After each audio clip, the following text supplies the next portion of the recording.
पिछले कुछ दिनों से जिस तरह से जनता को फ्री में मिलने वाली सुविधाओं का विरोध किया जा रहा है, इससे एक मन में शक पैदा होता है कि क्या केंद्र सरकार की आर्थिक हालत बहुत ज्यादा कहीं खराब तो नहीं हो गई है। अभी थोड़े दिन पहले ये अग्निवीर स्कीम लेके आए, अग्निवीर योजना जब लेके आए तो कहा गया कि अग्निवीर योजना लाने की जरूरत इसलिए पड़ी क्योंकि सैनिकों का जो पेंशन का बिल है वो इतना ज्यादा बढ़ गया है कि केंद्र सरकार उसको बर्दाश्त नहीं कर पा रही।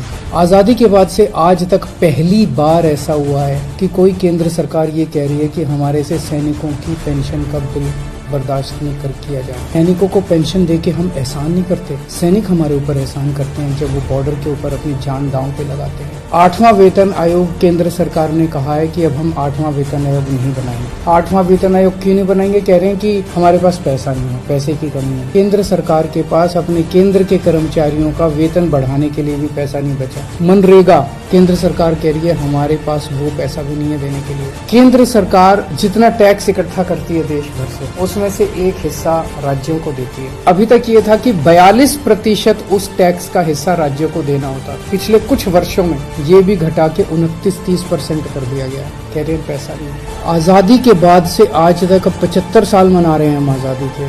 पहली बार एक गरीब आदमी की गेहूं और चावल के ऊपर टैक्स लगाया गया, खाने पीने की चीजों पर टैक्स लगाया गया। कभी नहीं लगाया, किसी सरकार ने नहीं लगाया, किसी सरकार ने इतना क्रूर कदम नहीं उठाया। ऐसी क्या हालत हो गई केंद्र सरकार की कि गरीब से गरीब आदमी की खाने के ऊपर टैक्स लगाने की नौबत आ गई, जो आज तक 75 साल में कभी नहीं हुआ था। और अब कह रहे हैं कि सारी जितनी सुविधाएं जनता को फ्री में मिलती हैं वो बंद होनी चाहिए। सारे सरकारी स्कूल या तो बंद किए जाएं और या सारे सरकारी स्कूलों में बच्चों से फीस ली जाए, ऐसा कह रहे हैं। अब सोच के देखो, अगर सरकारी स्कूलों में फीस लगने लग गई तो बच्चे को तो कोई नहीं पढ़ा पाएगा। आधे से ज्यादा बच्चे इस देश के अनपढ़ रह जाएंगे। देश आगे कैसे बढ़ेगा? कह रहे हैं कि सारे सरकारी अस्पतालों के अंदर अब पैसे लगने चाहिए। सरकारी अस्पतालों में जो फ्री का इलाज होता है वो बंद होना चाहिए। गरीब आदमी के पास इलाज कराने के पैसे नहीं है, वो कहाँ से लाएगा पैसे इलाज कराने के लिए? और जिसके पास पैसे नहीं है उसका इलाज नहीं होगा, मर जाएंगे गरीब लोग इस देश। और अब ये कह रहे हैं कि राशन भी फ्री का राशन भी बंद होगा, फ्री नहीं होना चाहिए। प्रश्न उठता है ये सारा पैसा केंद्र सरकार का गया कहाँ?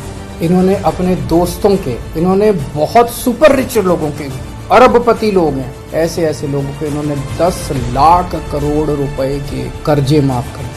इनमें जितने के कर्जे माफ किए कई इनके दोस्त हैं। किसी के 7,000 करोड़ रुपए माफ कर दिए, किसी के 10,000 करोड़ रुपए माफ कर दिए। अगर ये कर्जे माफ नहीं किए जाते, इतने करोड़ों हजारों लाखों करोड़ रुपए के अगर कर्जे माफ नहीं किए जाते तो इनको खाने पीने की चीजों के ऊपर टैक्स लगाने की जरूरत नहीं पड़ती। अगर ये लाखों करोड़ों रुपए के कर्जे माफ नहीं किए जाते तो आज इनके पास सेना के जवानों की पेंशन देने के लिए पैसे की कमी नहीं पड़ती। एक और चीज पता चली है, अरबपति सुपर रिच लोगों के इन्होंने बड़ी बड़ी कंपनियों के 5 लाख करोड़ रुपए का टैक्स माफ कर दिया। एक तरफ तो कर्जे माफ कर दिए और दूसरी तरफ इनसे जो टैक्स लेना था वो टैक्स माफ कर दिया। गरीब आदमी पे टैक्स लगा दिया। आपके गेहूं, आपके चावल, आपकी दही, आपकी छाछ, आपकी लस्सी, आपकी गुड़, आपकी शहद के ऊपर टैक्स लगा दिया। इस देश का आम नागरिक आज ठगा हुआ महसूस कर रहा है। इस देश का आम नागरिक आज धोखा महसूस कर रहा है। ऐसे देश आत्मनिर्भर कैसे बनेगा?